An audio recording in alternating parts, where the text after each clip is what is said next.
તો આજે આપણે બનાવવાની છે દૂધની ખીર. તો હાલો આપણે બનાવવાનું સ્ટાર્ટ કરીએ. તો વિડીયો એન્ડ સુધી જોજો અને એક લાઈક કરી દેજો. તો આપણે એટલું પાણી આંધણમાંથી મેક્યું છે. આંધણ આવી જાય તે પછી આપણે ચોખા નાખવાના. ત્યાં લગી ઘડીક રહેવા દઈએ. તો જો આપણે એટલા ચોખા લઈ લીધા છે તેને આપણે પાણીથી ધોઈ નાખવાના છે. કે ખીરમાં કંઈ બહુ ઝાઝા ચોખા ન હોય.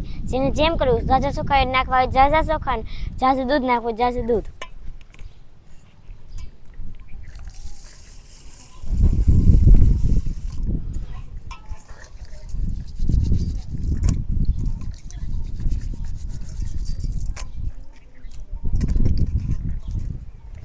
તેને આપણે 2-3 વખત પાણીએ ધોવાના.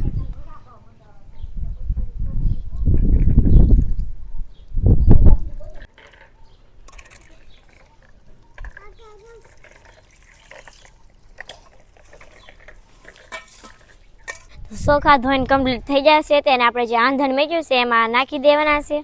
આંધણ આવી ગયું છે, હાલો તો આપણે નાખી દઈએ. તો જો આપણે આંધણ આવીને કમ્પ્લીટ થઈ જશે અને જે ચોખા ધોયા થાય એ આપણે નાખી દેવાના છે.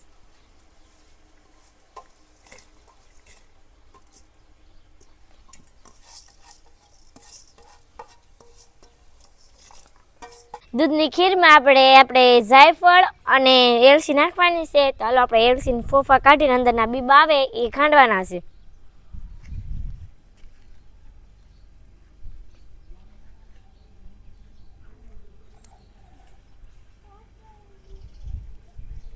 તો આપણે 2 એલચીના ઓલા કરી નાખી દીધા છે અંદરના બીબા. તો આપણે જાયફળ લીધું છે અડધું, એ ખાંડી નાખશું.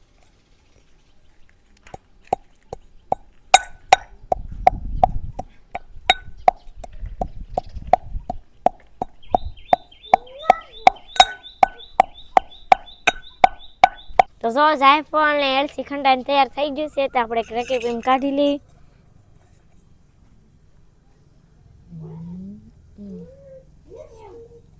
તો ચોખા બફાઈને કમ્પ્લીટ થઈ જશે. તો હાલો આપણે નીચે ઉતારી લેવી.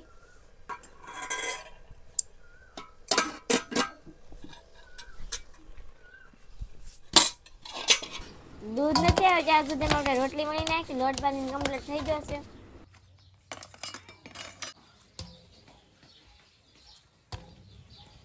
તો જો આટલી રોટલી બની નાખી છે. આપણે 2 રોટલી વધી છે. તો હાલો આપણે વણી નાખીએ.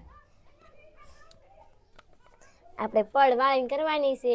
તો જો સૌ પ્રથમ પેલા ગમે એ વણી નાખવાની, પછી થોડુંક તેલ ચોપડવાનું જેથી કરીને ફૂલે ને એટલે.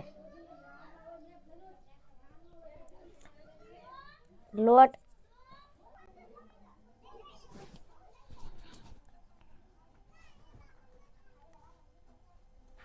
પછી તેને આપણે ગુંડલું કરી નાખશું.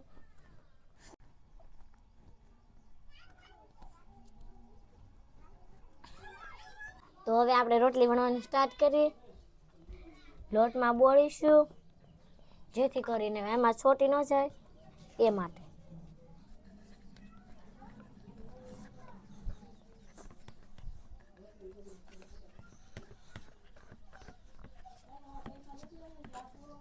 તો જો રોટલી કેવી સરસ મજાની બની ગઈ છે. હવે આપણે તેને શેડવી નાખશું.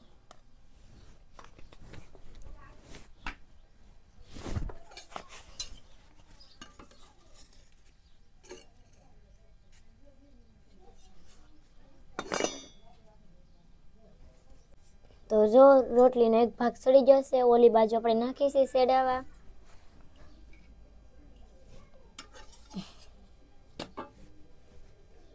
ફેરવતી જાવ નકર બળી જાય પાછી.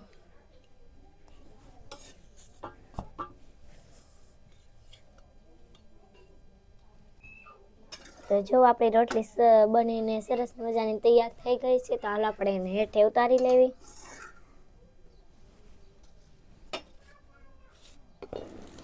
દૂધ આવી ગયું છે. દૂધ ગરમ કરવા મૂકી દે. ઉફાળ આવી જાય ચોખા નાખી દીધા. હવે આપણે મોરસ નાખી દઈશું.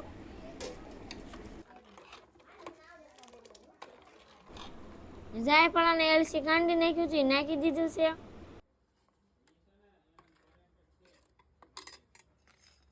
ખીર બનીને કમ્પ્લીટ થઈ ગઈ છે. તો હાલો બધા ખીર ખાવા. વિડીયો પસંદ આવે તો લાઈક શેર અને સબસ્ક્રાઇબ જરૂર કરજો. ફેસબુક છે તો ફોલો કરી દેજો. હવે મળીશું નવા વિડીયો. ત્યાં સુધી બાય બાય. જય માતાજી, જય હિન્દ.